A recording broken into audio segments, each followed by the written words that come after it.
The fear was not of failing. I want to say that clearly at the start, because it took me years to understand the distinction, and I think it matters for everything that follows. I was not afraid of trying and falling short. I was not afraid of public failure, of people watching me not make it.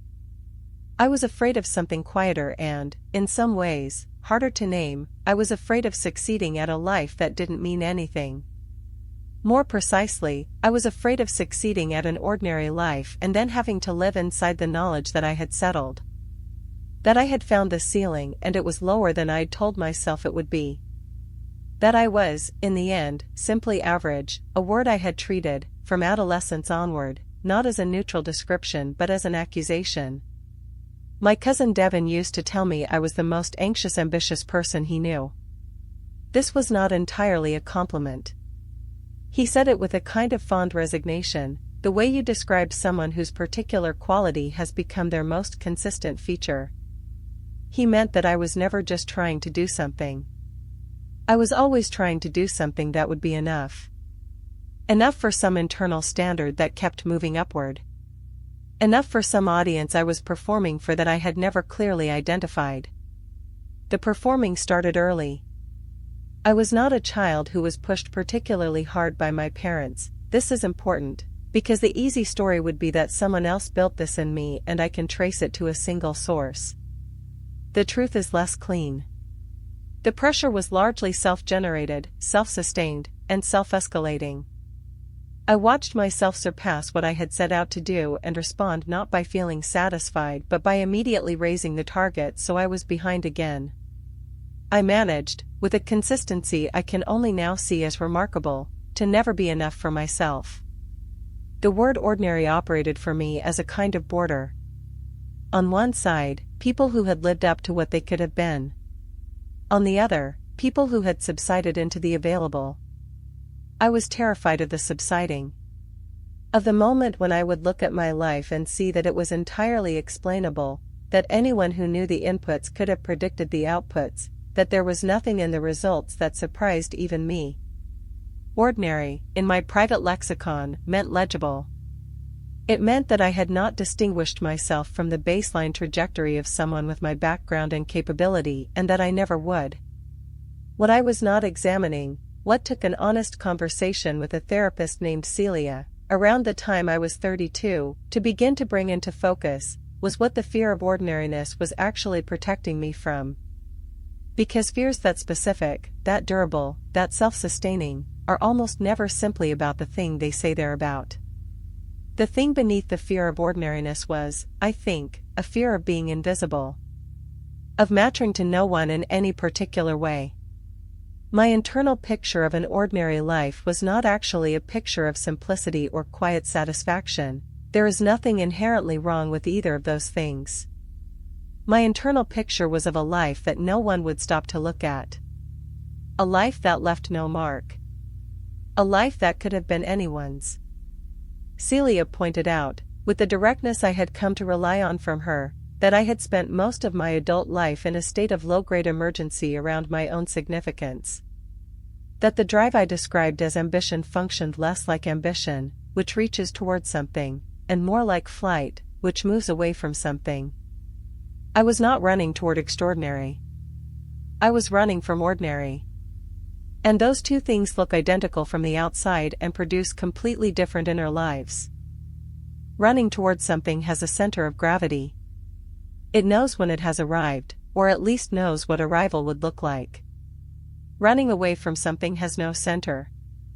You can run forever and the distance from what you fear doesn't stabilize, because the thing you fear is not behind you. It is internal. It is a quality of your own experience that travels with you regardless of velocity. I had been fast for a long time and I was still afraid of being ordinary. That was the evidence I had not wanted to look at. If the motion were actually solving the problem would have diminished by now. It hadn't. It had, if anything, intensified with each new achievement, because each new achievement raised the stakes of the next one and shortened the window before I would have to begin proving myself again. I was 33 years old and I could not point to a single accomplishment and say, that is enough. I had not built in myself the capacity for enoughness. I had only built the capacity for next.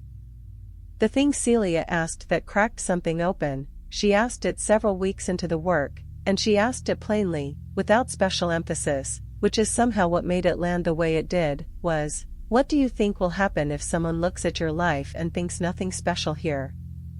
Just, what do you imagine happens next?" I sat with that for a long time. The honest answer, when it came, was that I imagined being forgotten.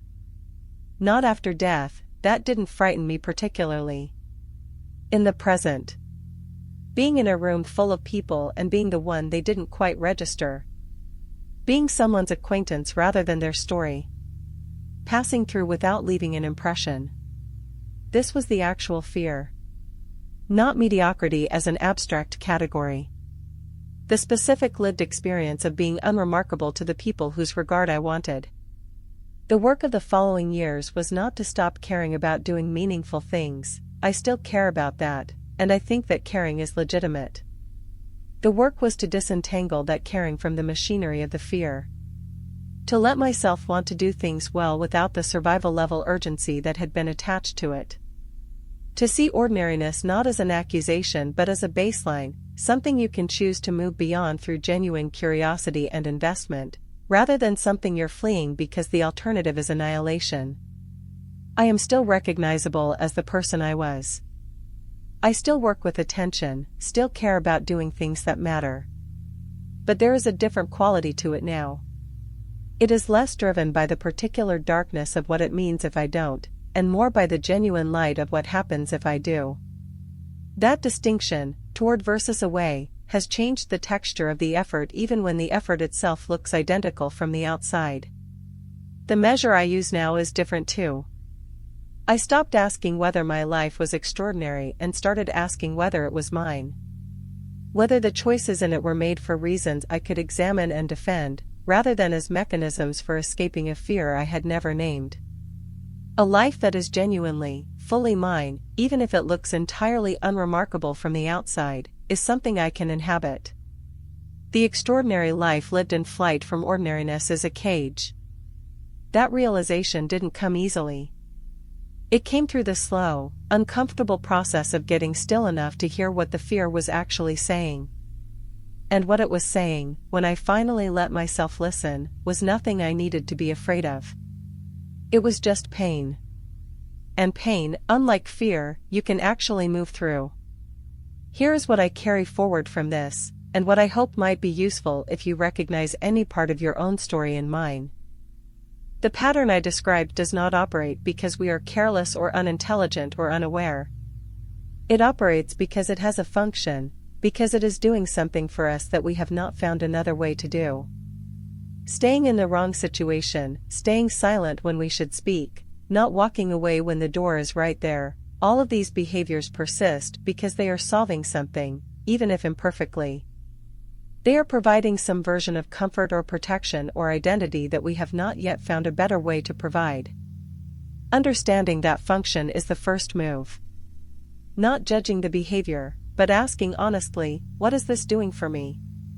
What would I have to give up if I stopped?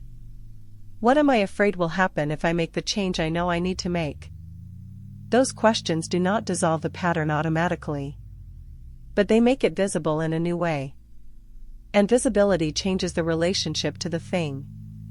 When you can see what something is doing, you can start to choose whether you want it to keep doing it. The change that followed was not easier because I understood the mechanism. It was the same difficulty. But I went into it knowing what I was moving through rather than being entirely inside it without perspective. That perspective is what I want to pass on here. Not the specific story. The structure.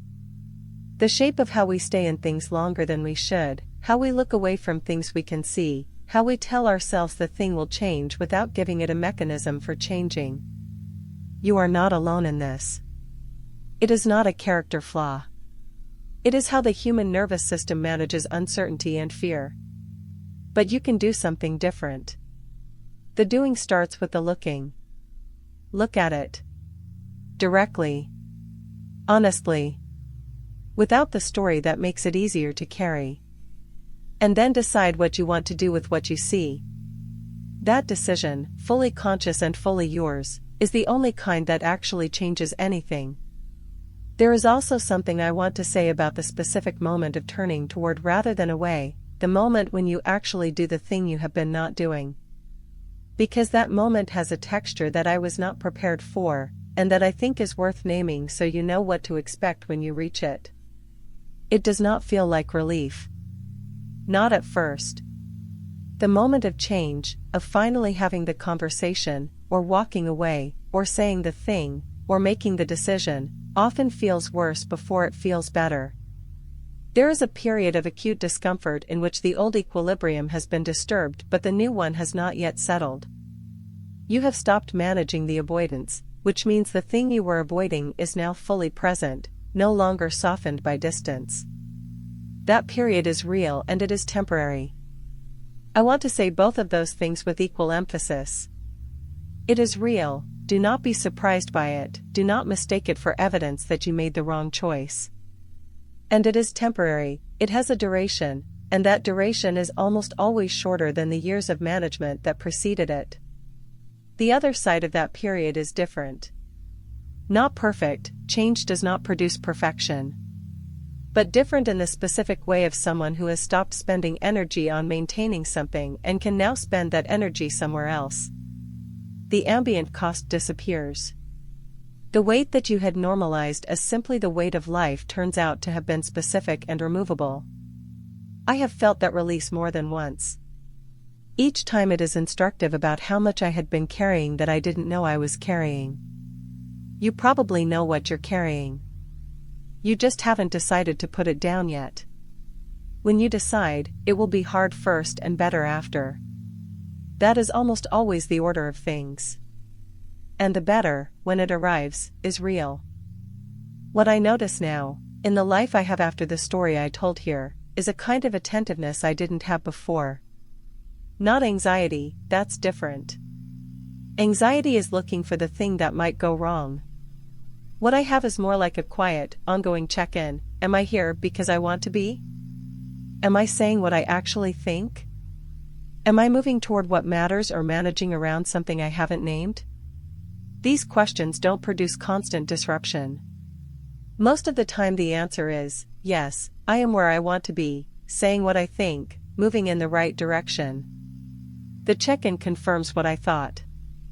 And that confirmation is itself valuable. It builds a different relationship with my own choices. They feel more like choices and less like things happening to me. On the occasions when the answer is different, when the check-in reveals an avoidance or a suppression or a staying too long, I try to act on the information faster than I used to. Not immediately, not impulsively. But without the elaborate deferral structure. Without the "I'll address this when the conditions are better." The conditions will not be better. They will be different. Different is workable.